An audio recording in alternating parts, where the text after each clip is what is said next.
Il suffit d'activer tous les groupes, même d'un coup avec la touche majuscule, en ciblant. Je vais revenir en arrière pour vous montrer. Voilà, donc je suis à mon étape où j'ai tous mes groupes. Je clique sur la première cible pour sélectionner le premier. Touche majuscule. Ne confondez pas évidemment avec verrouillage majuscule, c'est pas la même chose, c'est vraiment la touche majuscule pour arriver à sélectionner plusieurs groupes d'un coup. Et puis je vais dire que je dégroupe. Et le raccourci c'est majuscule CTRL-G sur le PC, majuscule Command-G sur le Mac. Donc je fais ça, je fais le raccourci plusieurs fois jusqu'à ce que j'ai plus aucun groupe. Voilà, en 3 fois c'était fait. Je n'ai plus aucun groupe, je n'ai plus que des tracés sur le calque. Ok, ça marche? Alors, au passage, pour ceux qui se poseraient la question ou ceux qui auraient essayé, il est techniquement possible de mettre des effets spéciaux de symétrie sur un calque. Mais c'est déconseillé, ça ne marchera pas bien. Donc faites-le sur des groupes. Il vaut mieux le faire sur des groupes. Ne mettez jamais d'effets spéciaux sur un calque, même si au départ on a l'impression que ça fonctionne. Donc on crée des groupes en sélectionnant l'objet, menu objet, associé. On crée un groupe qui ne contient que cet objet-là à ce moment-là, et on met l'effet spécial sur un groupe.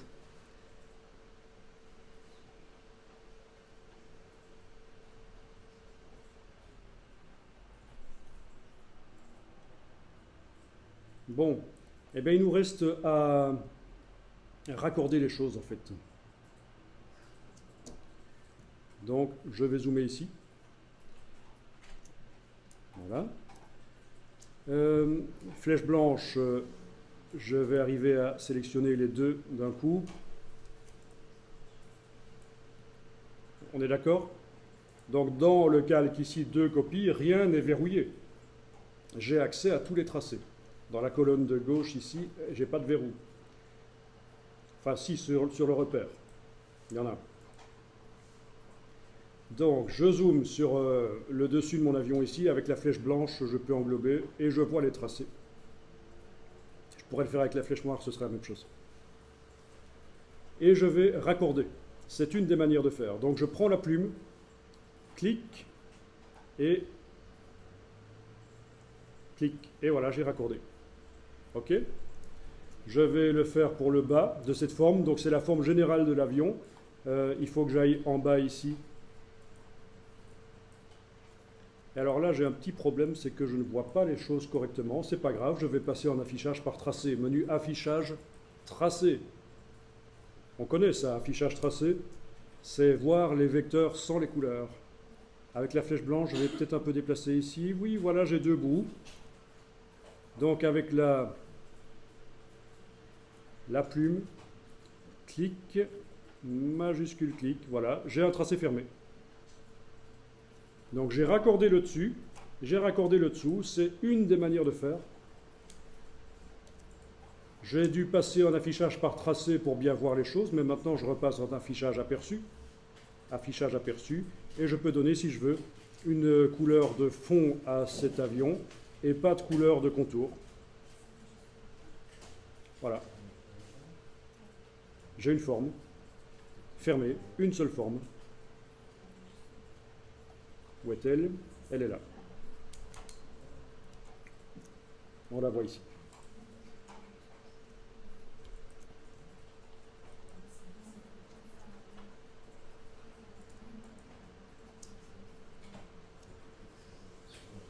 Ok, ça marche?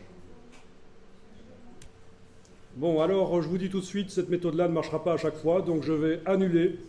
Parce que je vois qu'il y en a qui essayent de se dépatouiller et ça ne marche pas, donc je vais annuler. Je vais faire commande Z plusieurs fois, jusqu'à ce que ici au-dessus, je n'ai pas le raccord que j'avais fait, voilà. Ah oui, au fait, on est d'accord que si on va trop de fois en arrière, on peut revenir en avant avec CTRL majuscule Z. Hein, ça vous saviez, hein? CTRL Z pour aller plusieurs fois en arrière, mais si je vais trop en arrière, je fais CTRL majuscule Z pour revenir en avant. Voilà. Donc la méthode d'aller raccorder les points ne marche pas à chaque fois.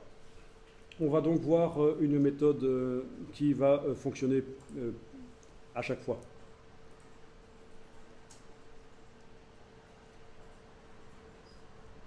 Donc Ben, à ce stade-ci, soit vous faites la méthode que je viens de montrer avant et ça marche, soit vous faites cette méthode-ci. Je vais donc sélectionner avec la flèche blanche ou noire, d'ailleurs, pas d'importance, je sélectionne la partie du fuselage de ce côté-là. Voilà, je lui donne une couleur de fond, pas de couleur de contour. On est d'accord? Je fais la même chose pour l'autre partie. Une couleur de fond, pas de couleur de contour, on a dit, voilà, une couleur de fond, voilà. C'était pas celle-là, c'était celle-là, voilà. Ok. Bon, ça pourrait être même deux couleurs différentes, ça n'a pas d'importance. Voilà. On est d'accord là? On a bien deux couleurs, on a colorisé les deux parties qu'on veut assembler en fait. On veut faire une seule forme.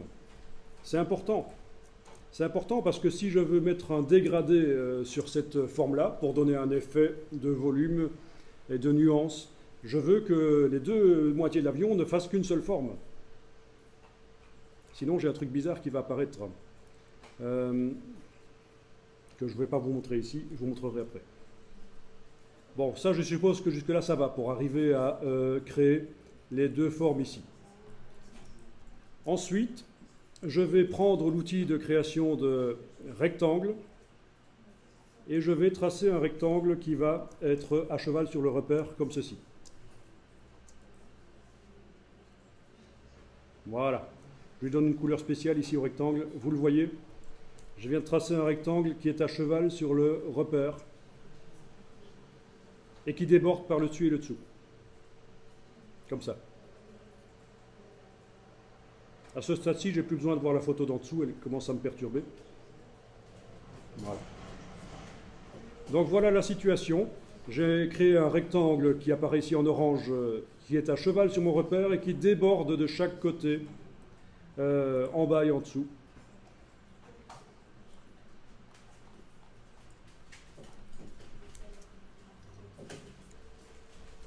Ok. Et ce rectangle, je vais le transformer avec l'outil de transformation, de manière à ce qu'il soit plus petit. Voilà. Vous voyez ce qui se passe? Je fais en sorte qu'il recouvre l'espace qu'il y a entre mes deux moitiés d'avion. Voilà. En bas.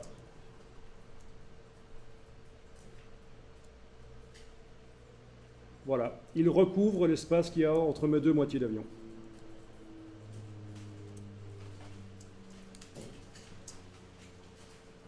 À partir de là, je dois sélectionner les trois formes, les deux moitiés d'avion et le rectangle qui recouvre. Donc voilà, les deux moitiés d'avion et le rectangle qui recouvre, qui est là au-dessus, le voilà. Je les ai sélectionnés tous les trois. Et je vais faire une opération de Pathfinder, une réunion. Menu fenêtre, Pathfinder. Et alors j'ai la première option ici, qui est la réunion des formes. Clic, et ça ne fait qu'une seule forme. Et vu que ça ne fait qu'une seule forme, il y a deux couleurs qui ont été perdues. C'est la couleur de la forme du dessus qui a été prise. Mais peu importe, puisque je peux changer après. Et donc voilà, vous avez deux manières de réunir les deux formes. La manière à l'arrache, en zoomant et en mettant des petits segments pour raccorder les formes. Et la manière que je vous conseille plutôt, celle-ci, faire un rectangle qui bouche le trou et sélectionner ce rectangle et les deux parties de gauche et de droite et faire une réunion Pathfinder. Menu Pathfinder, menu fenêtre Pathfinder. C'est la palette Pathfinder qui permet de faire des opérations sur les différentes formes. Des additions, des soustractions, des trous, voilà. Des divisions aussi.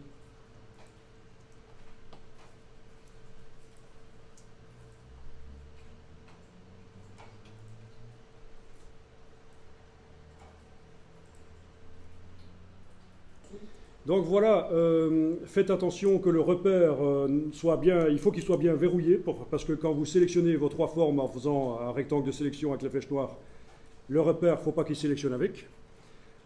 Ensuite, vérifiez bien, enlevez les contours noirs pour bien vérifier que le rectangle que vous créez au centre se superpose bien aux deux formes, que ça ne laisse aucun trou. Voilà. Et puis, troisième chose, oui, vos formes là derrière n'ont pas disparu. Elles sont derrière. C'est parce que tout l'avion est passé au-dessus, hein. Le rectangle qui servait à boucher le trou au milieu, il était tout au-dessus. Et donc, j'ai fait un Pathfinder, tout se retrouve au-dessus. Mais on peut le faire passer en dessous si on veut. On peut déplacer dans l'empilement ici si on veut. Et voilà, juste avant le repère, voilà, j'ai déplacé l'avion. OK. Et donc, vous voyez que vos formes, elles sont toujours là, en fait, hein. Il n'y a pas de problème. OK. Et dernière chose, si vous voulez avoir une présentation de la palette des calques à la manière de Photoshop, au niveau de la taille des vignettes, vous pouvez aller dans le menu de la palette des calques. Ce sera peut-être plus facile à ce stade-ci. Menu de la palette des calques, option de panneau. Et vous pouvez choisir des grandes vignettes.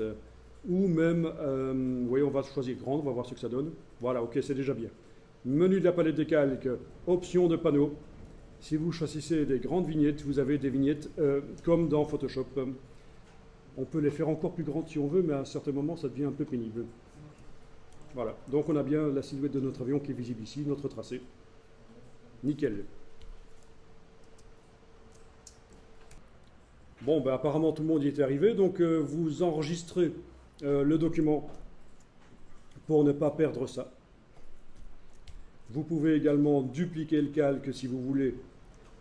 Donc double sécurité. J'ai un document enregistré et en plus je prends le calque et je le duplique en l'amenant sur le bloc de feuilles. Et je verrouille et j'enlève l'œil en face du précédent. OK. On est d'accord? J'ai dupliqué le calque et je verrouille et j'enlève l'œil en face du précédent, c'est important, sinon il va continuer à apparaître derrière le précédent et on ne va pas comprendre ce qui se passe. Et à la fin, vous retirez ces duplications-là?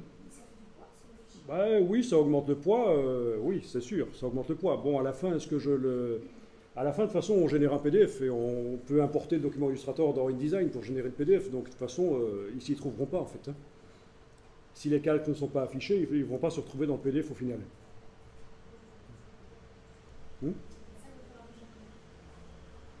Le PDF, ah oui, mais de toute façon on a intérêt à passer par InDesign pour générer le PDF. Il y a plus d'options pour faire les fonds perdus, etc. Voilà. Est-ce que ça marche? Ok, donc normalement il faut faire également la même chose pour la forme ici. Les réunir d'une manière ou d'une autre, soit avec le système du rectangle qui vient boucher le trou, et puis Pathfinder. Même chose pour le cockpit. Mais on va un peu s'occuper des... On va s'occuper ici des formes qui vont me servir, en fait, il y a différentes manières de le faire, mais je vais prendre le parti ici de me servir de ces formes pour couper les ailes. Pour pouvoir mettre des couleurs différentes sur l'aile, je vais couper l'aile verte ici en plusieurs formes. Donc je sélectionne la forme et je vais demander Objet, tracer, diviser les objets inférieurs. Objet tracé, diviser les objets inférieurs. À partir de là, la forme a disparu et elle a coupé ce qui se trouvait en dessous. Je recommence avec celle-ci, je la sélectionne. Objet, tracé, diviser les objets inférieurs. Et voilà, l'objet inférieur, qui avait déjà été coupé par la première forme, a été à nouveau coupé ici. Donc ce sont des formes, je suis en train de multiplier les formes. Je recommence ici. Je sélectionne la forme qui va diviser. Vous voyez, c'est pour ça que ça n'a pas d'importance qu'elle déborde. Elle me sert vraiment d'emporte-pièce en fait. Objet, tracer, diviser les objets inférieurs. Et voilà. Et à partir de là, je peux aller sélectionner les différents objets qui ont été créés et leur donner des couleurs différentes. Voilà. Si je veux respecter un peu ce qui était dans l'illustration originale, c'était plutôt comme ceci. Voilà. On est d'accord? Donc je recommence de ce côté-ci. Je sélectionne l'objet. Alors évidemment, ça suppose qu'il n'y a que les objets à diviser qui sont visibles. Si je suis dans une illustration complexe et que j'ai d'autres calques en dessous, je vais devoir sans doute enlever les yeux en face Parce que sinon, cet objet va couper tout ce qui se trouve en dessous de lui. Hein. C'est vraiment un emporte-pièce qui ne fait pas la différence, il coupe tout ce qui est en dessous de lui. Par exemple, si j'ai un calque ici, sur lequel je mets un objet. Voilà.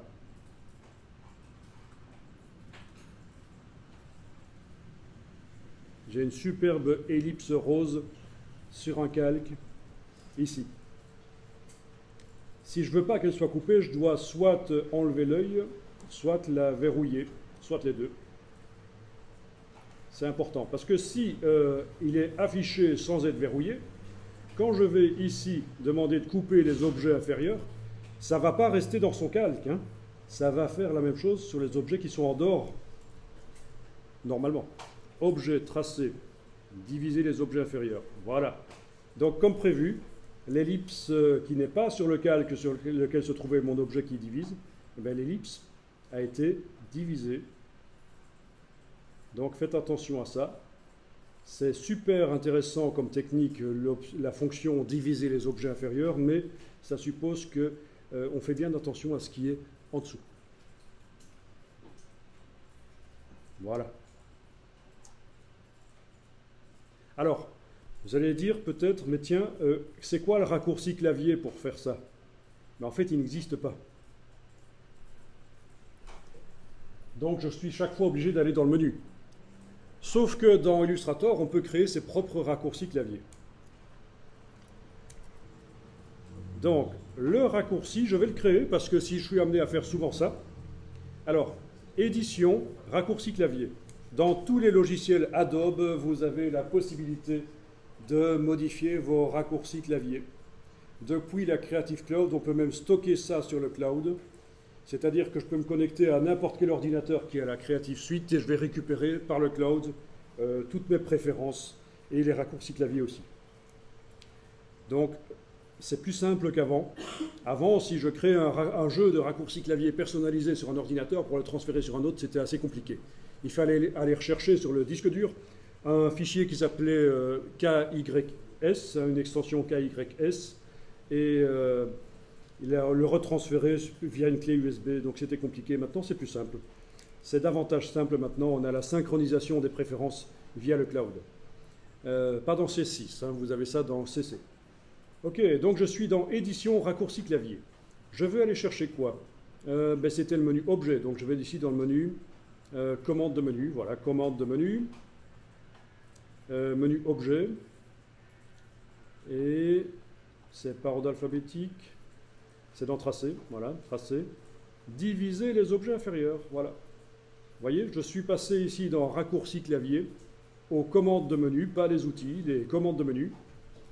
Et je suis allé chercher le menu Objet dans la liste des menus, plus particulièrement le sous-menu Tracer. Et je vais chercher la fonction Diviser les objets inférieurs. Ceci dit, si vous tapez ici dedans Diviser les objets inférieurs, vous allez le trouver aussi, hein, je vais tester. On n'est pas obligé de faire comme ça. Voilà, diviser. Voilà, si je tape diviser ici, il m'a trouvé qu'il y a deux divisés. Il y en a un dans le menu tranche, ça ne vous intéresse pas, c'est pour faire du web. Il y en a un dans le menu tracé, c'est celui qui nous intéresse. OK? Et je mets en surbrillance ici le petit carré et je vais taper un raccourci clavier. Notamment, je vais enfoncer la touche CTRL majuscule D, essayons un peu. Alors il me dit non, ça ne peut pas être utilisé. Tiens, tiens. Il a dit que c'est déjà utilisé? Apparemment, il n'y a pas de conflit chez moi. Mais je vais essayer commande Alt CTRL D. Non, il veut pas. Alors, on va bien en trouver un. Bon, déjà utilisé, c'est ce qu'il dit ici. Mais c'est ça qui n'est pas évident, c'est qu'il y a beaucoup de raccourcis qui sont déjà utilisés en fait.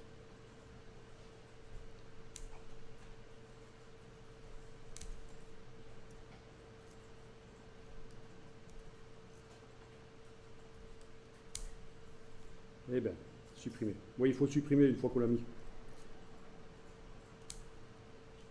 Bon, super. Pas évident, hein?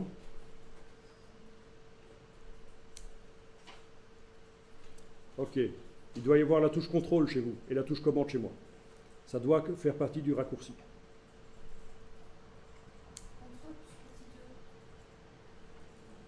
Contrôle plus 2. Contrôle plus 2, ça marche?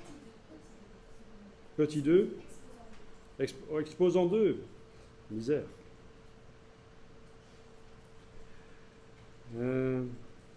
Et tu l'obtiens comment, l'exposant 2? Bah, au-dessus du. Tu parles de la touche F2? À côté du 1. Côté du 1? Oui, mais moi j'ai un clavier Mac alors, c'est peut-être pas la même chose. Hein, c'est le E accent. Ah, oui, oui, d'accord, oui.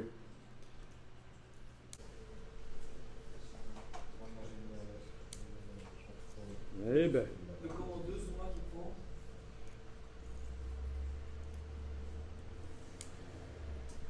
oui. Le commande 2, à cause du 1 au-dessus. Oui, non, chez moi ça rentre en conflit avec autre chose. Eh oui. Ok, j'en ai trouvé un. Donc finalement, Alt majuscule, commande 5. Donc je retiens ça. Ce sera quand même plus rapide que d'aller dans le menu. À chaque fois. Ok. Donc, ah oui, il faut que j'enregistre le jeu de raccourci clavier. Donc je vais indiquer Thierry, juillet 2014. Voilà. Ok. Donc, Alt, commande majuscule, c'était ça. Hein. D'ailleurs, il suffit que j'aille voir dans le menu maintenant. Objet tracé. Voilà. Le raccourci clavier que j'ai créé est là. Sur diviser les objets inférieurs. C'est donc Alt majuscule, commande 5 chez moi. Chez vous, c'est sans doute autre chose. Et donc, je vais tester.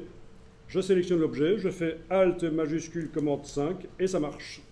Donc, ce sera quand même vachement plus rapide que d'aller chaque fois dans le menu si c'est une fonction que je dois utiliser souvent.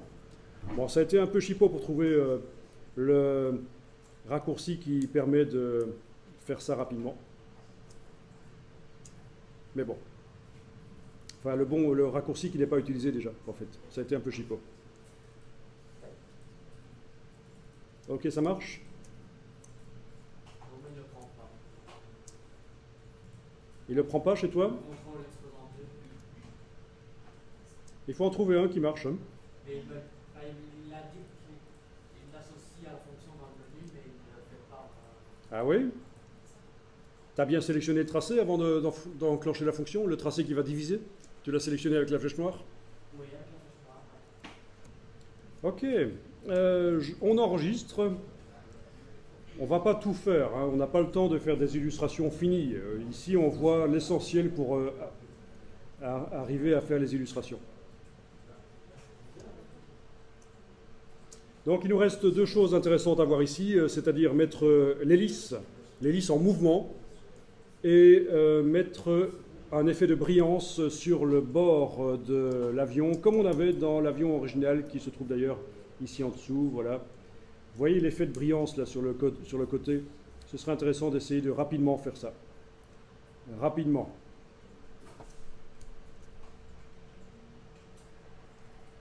Juste pour souligner un peu le volume et le côté brillant. D'ailleurs, je pourrais mettre mon avion ici en autre chose que du vert, c'est un peu bizarre. Donc je sélectionne évidemment une partie de l'avion qui est verte et je fais sélection identique couleur de fond, voilà.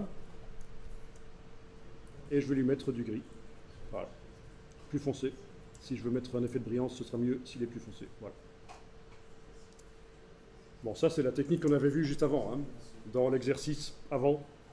Sélection identique, couleur de fond. Ben oui, puisque maintenant il était coupé en plein de parties. Ah oui, on m'avait demandé, donc voilà, la réponse à la question, c'est une fois que c'est décomposé, l'effet de symétrie, c'est là qu'on peut supprimer, si on veut, sur une des deux ailes, l'étoile, pour ne l'avoir que sur une des ailes, comme dans l'image originale de l'avion. Elle n'est que sur une des ailes, donc tout simplement, on sélectionne les objets dans notre calque ici, et on les supprime. Voilà, c'est ce que j'ai fait ici. Ok. Et donc là, je peux mettre une couleur sans fond, et puis une autre couleur sans fond. Voilà, ok. Donc ce genre de choses. Ok.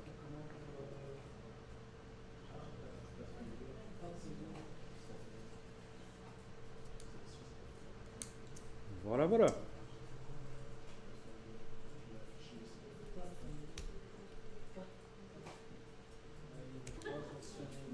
Voilà, donc en effet, j'avais oublié que j'avais dit que je ferais un dégradé dessus. Un dégradé dessus. Donc, oui, donc dans ce cas-là, je suppose que vous connaissez, hein, faire un dégradé dessus pour donner un effet un peu plus de volume. Donc je vais sélectionner, pour ceux qui ne connaissent pas, c'est l'occasion de voir, je vais sélectionner donc une des formes qui crée ma carlingue, là, voilà, et faire sélection identique couleur de fond, voilà, donc tout est sélectionné. Je vais activer, je vais aller chercher un dégradé dans le... Oui, je vais ouvrir une bibliothèque de nuances avec des dégradés éventuellement. On va voir ça. Donc dans le nuancier, dans le bas du nuancier, ouvrir la bibliothèque de nuances. Nuances de quoi? De dégradés. Voilà. Et je vais aller chercher, voyons un peu, radio, essayons radio. Voilà, dégradé radial. Donc c'est une manière de le faire. Hein. Donc menu de la palette nuancier, ouvrir la bibliothèque de nuances, dégradé radio, et vous trouvez donc des dégradés. Je clique et voilà le dégradé qui se met sur l'avion. Sauf qu'il se met sur chaque forme, on est d'accord. Mais, et ça c'est un truc qui date depuis très longtemps dans Illustrator, si vous prenez l'outil dégradé maintenant et que vous tracez, ce dégradé se met à travers, c'est un dégradé maintenant qui se met à travers toutes les formes. Toutes les formes agissent comme si elles étaient une seule forme. Je remontre. Si j'applique un dégradé, dans ce cas-ci ça ne marche plus. Je vais aller en arrière. Voilà. Je vais même mémoriser ma sélection, ce sera pas mal. Pugelage et L, on va dire. Bon, ok. Donc, si je mets sur ces formes, dans la couleur de fond, je mets un dégradé. On le voit, le dégradé là qui est rouge à l'extérieur et blanc au centre se met sur chaque forme. J'ai plein de points lumineux. Mais si je prends l'outil dégradé et que je trace, il ne se met... il n'y a qu'un seul point lumineux. Voilà, donc ça c'est un truc que vous connaissiez sans doute. Ok. Les dégradés, vous connaissez? Non, pas vraiment? Bon, ben voilà, donc ça c'est déjà une première astuce. Possibilité d'appliquer un dégradé sur plusieurs formes.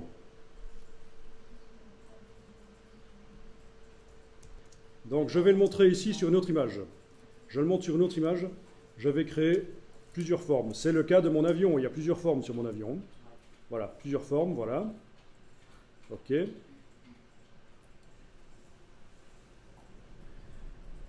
Elles sont toutes sélectionnées. Je leur applique un dégradé radial que j'ai été chercher. Voilà. Mais si je prends maintenant l'outil dégradé et que je trace, le dégradé se met une seule fois. Donc c'est ce que j'ai sur mon avion. Voilà.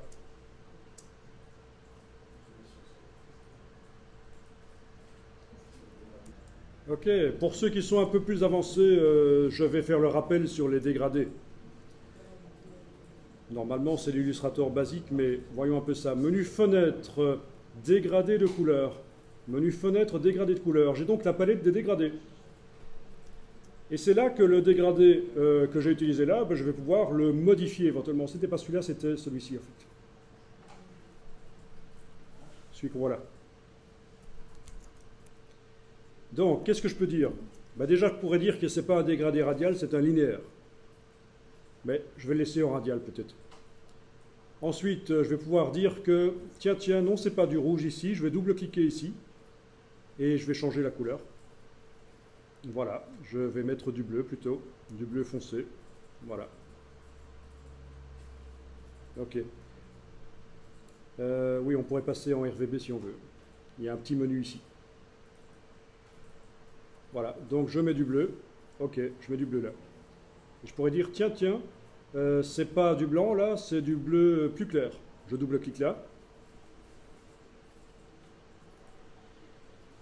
Et je mets du bleu plus clair, voilà. Et je pourrais dire, tiens, entre les deux, il va y avoir une nuance. Je clique là, ça ajoute un indicateur que je pourrais sortir, supprimer simplement en le prenant et en le sortant. Voilà. Ah oui, en fait, ça peut s'agrandir ce truc, hein, si jamais vous avez besoin de faire des dégradés avec plus de précision. La palette s'agrandit, si on veut. Et donc, je vais double-cliquer et je vais dire, tiens, entre les deux ici, je voudrais une couleur un peu verdâtre jaune, voilà. Et voilà, c'est ce que j'ai là. Et changer la position de l'indicateur si je veux. Voilà. Changer à nouveau sa couleur, etc. Bon. Ok. Bon, et puis, outil dégradé, pour repositionner le dégradé radial, parce que là, il m'a à nouveau fait plusieurs dégradés. Ok. Donc, c'est pas génial, mais voilà le principe. La palette dégradée, menu fenêtre dégradé de couleur, elle est là. Elle est tellement grande que je ne la vois plus. La palette dégradée. Donc, ah oui, on peut aussi choisir en bas si on veut.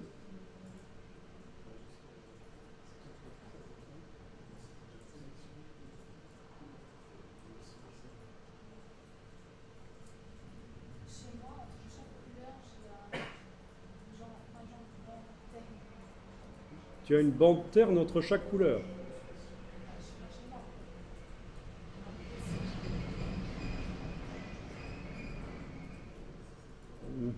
Ok. C'est une séparation très fluide. Ok, on va voir ça. Enfin, voilà. Donc, ok.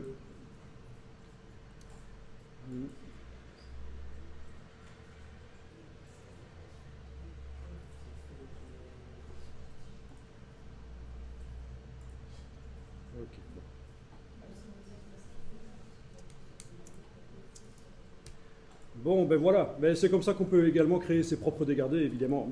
C'est grâce à cette palette dégradée. Donc on a utilisé une bibliothèque de dégradés qu'on est allé chercher, mais bien entendu on peut également créer sa propre palette sans problème. Ok.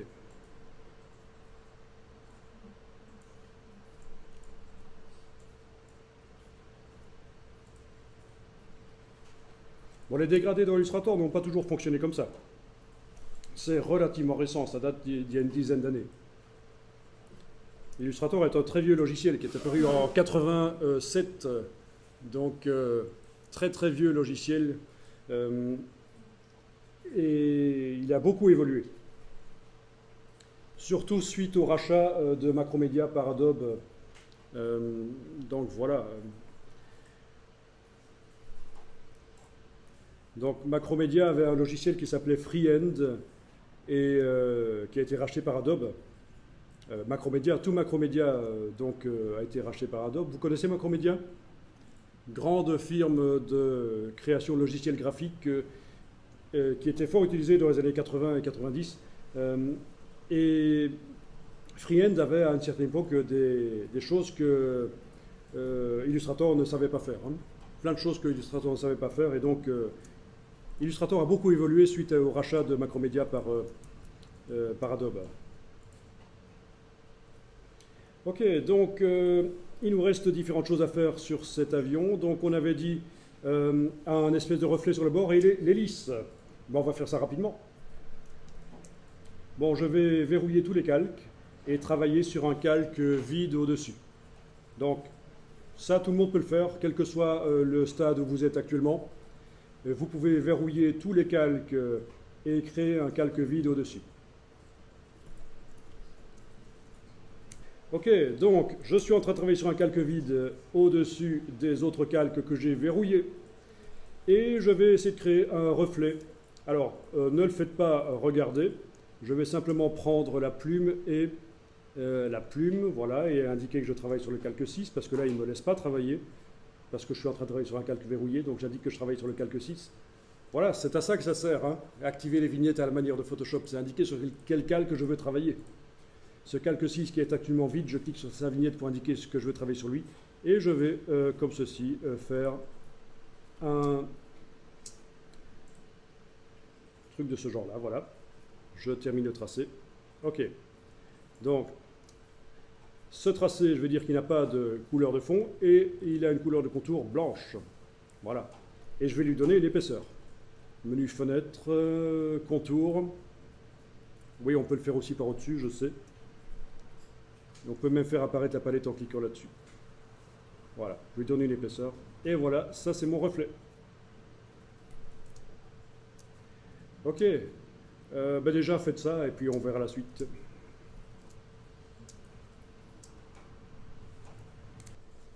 Bien, donc voilà mon reflet qui est sur l'aile. C'est un tracé. Où est-il? Le voilà. Et bien entendu, je vais mettre un flou dessus en fait. Hein. Donc c'est-à-dire que sur ce tracé, je vais mettre un flou. Alors regardons un peu la palette aspect. Menu fenêtre aspect, elle est là. Voilà. La palette aspect, eh bien actuellement, ce tracé n'a pas d'effets spéciaux mis sur lui. Il a juste un contour blanc et pas de fond. Donc je vais aller dans le menu effet, effet atténuation, flou gaussien. Effet atténuation, flou gaussien. Je coche la case aperçue et voilà. J'arrive à mettre un effet de flou sur ce tracé. Ok.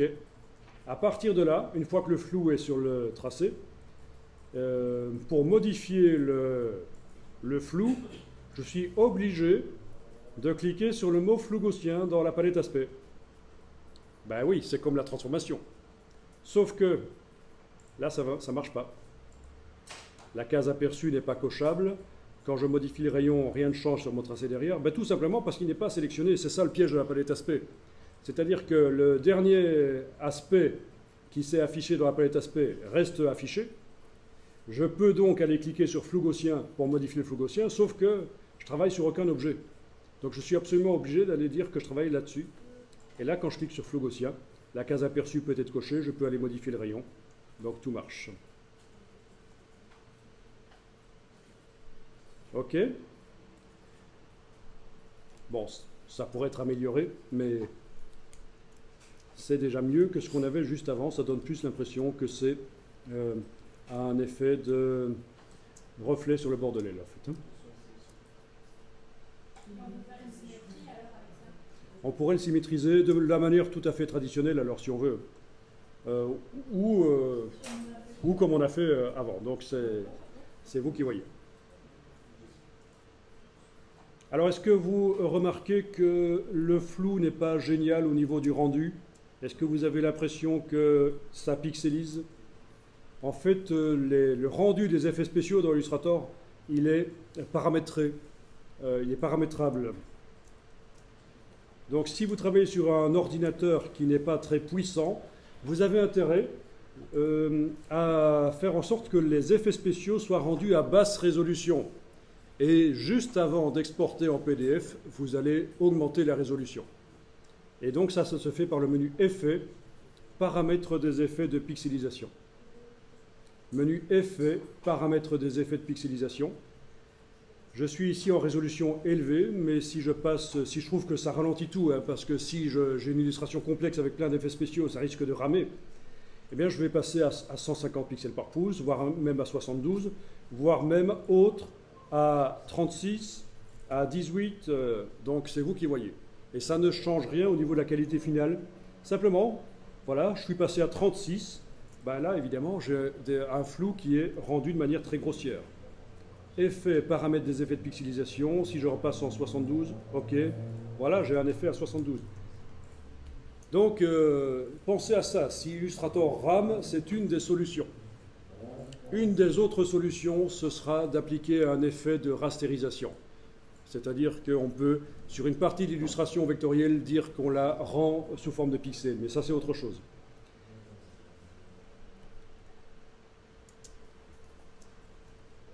Ok, donc ce sera valable pour tous les effets spéciaux, y compris pour les ombres. Tous les effets spéciaux que je rends sur l'illustration vont être rendus à 72 pixels par pouce dans ce cas-ci. Donc, assez grossier comme rendu. Et à n'importe quel moment, je vais pouvoir remonter.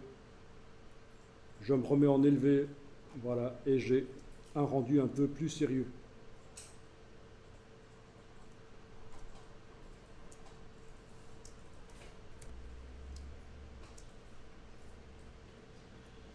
Ok. Alors, voyons un peu.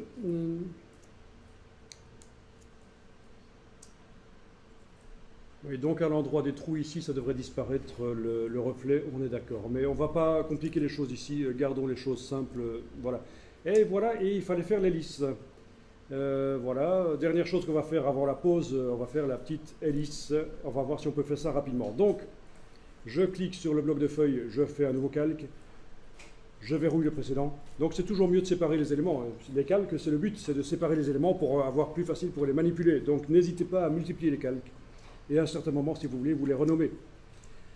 Ok, donc je vais aller créer un cercle parfait centré ici. Donc je vous rappelle, je suis en train de travailler sur un nouveau calque vide, j'ai verrouillé les autres. Je prends l'outil de création d'ellipse. Je me mets là. Touche Alt et majuscule pour faire un cercle parfait centré. Je recommence. Je suis en train de travailler sur le calque vide. L'outil ellipse, je me positionne sur le repère ici. Je commence à tracer. Touche Alt pour que ça se trace par le centre. Touche majuscule pour que ce soit parfaitement rond. Je lâche le bouton à souris, puis la touche majuscule. Et Alt. Et puis, je vais dire qu'il n'y a pas de contour pour ce truc. Par contre, il va y avoir un fond qui va être un dégradé. Radial, par exemple, voilà. Que je vais pouvoir positionner où je veux. Voilà. D'accord? Donc, j'ai dit qu'il n'y a pas de contour, mais qu'il y a pour le fond un dégradé radial que je suis allé chercher dans ma palette radio ici. Et puis, après l'avoir mis, j'ai pris l'outil ici pour repositionner.